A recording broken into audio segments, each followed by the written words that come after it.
أعوذ بالله من الشيطان الرجيم. بسم الله الرحمن الرحيم.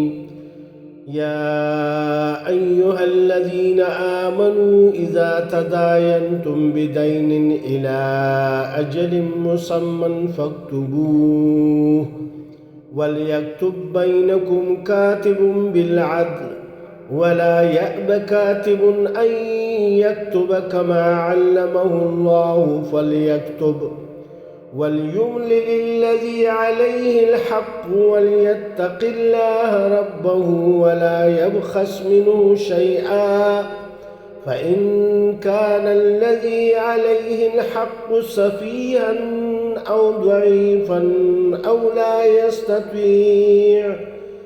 لا يستطيع أن يمل هو فليملل وليه بالعدل واستشهدوا شهيدين من رجالكم فإن لم يكونا رجلين فرجل وامرأتان ممن ترضون من الشهداء أن تضل إحداهما فتذكر إحداهما الأخرى ولا يأبى الشهداء إذا ما دعوا ولا تسأموا أن تكتبوه صغيرا أو كبيرا إلى أجله ذلكم أقسط عند الله وأقوم للشهادة وأدنى ألا ترتابوا إلا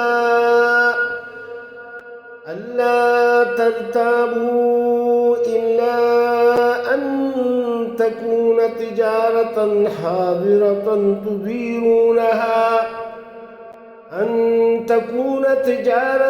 حاضرة تديرونها بينكم فليس عليكم جناح ألا تكتبوها وأشهدوا إذا تبايعتم ولا يضار كاتب ولا شهيد وإن تفعلوا فإنه فسوق بكم واتقوا الله ويعلمكم الله والله بكل شيء عليم. اے ایمان والو، جب کسی مقرر مدت کے لیے تم آپس میں قرض کا لین دین کرو تو اسے لکھ لیا کرو. فریقین کے درمیان انصاف کے ساتھ ایک شخص دستاویز تحریر کرے جسے اللہ نے لکھنے پڑھنے کی قابلیت بخشی ہو. اسے لکھنے سے انکار نہ کرنا چاہیے. وہ لکھے اور املا وہ شخص کرائے جس پر حق آتا ہے، یعنی قرض لینے والا، اور اسے اللہ اپنے رب سے ڈرنا چاہیے کہ جو معاملہ طے ہوا ہو اس میں کوئی کمی بیشی نہ کرے.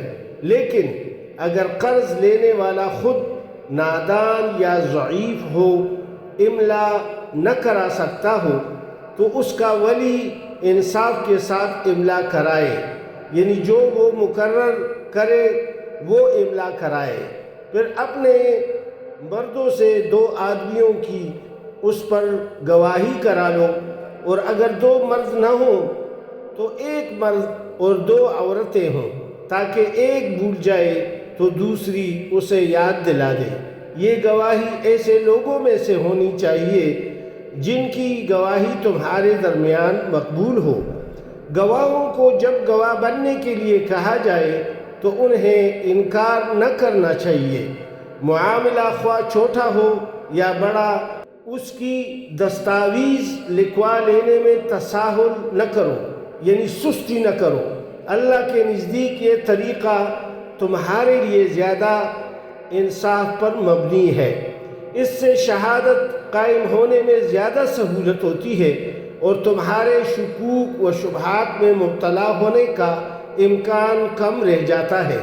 ہاں، جو تجارتی لین دین 10 بدس تم لوگ آپس میں کرتے ہو اس کو نہ لکھا جائے تو کوئی حرج نہیں، مگر تجارتی معاملے طے کرتے وقت گواہ کر لیا کرو، کاتب اور گواہ کو ستایا نہ جائے، ایسا کرو گے تو گناہ کا ارتکاب کرو گے، اللہ کے غضب سے بچو، وہ تم کو صحیح طریقے عمل کی تعلیم دیتا ہے اور اسے ہر چیز کا علم ہے۔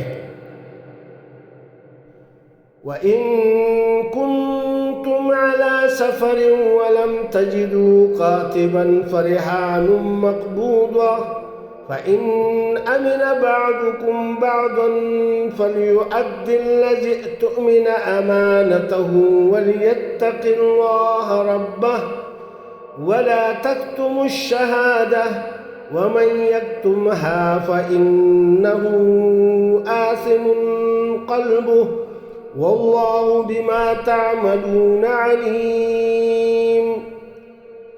اگر تم سفر کی حالت میں ہو اور دستاویز لکھنے کے لیے کوئی کاتب نہ ملے تو رہن بالقبض پر معاملہ کرو، یعنی کوئی چیز رہن رکھ لو۔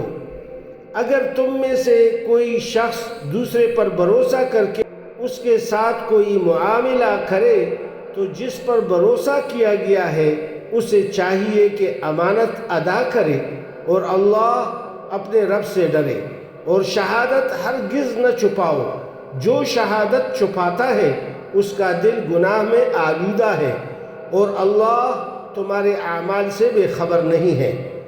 صدق اللہ العظیم، سچ فرمایا اللہ رب العزت نے۔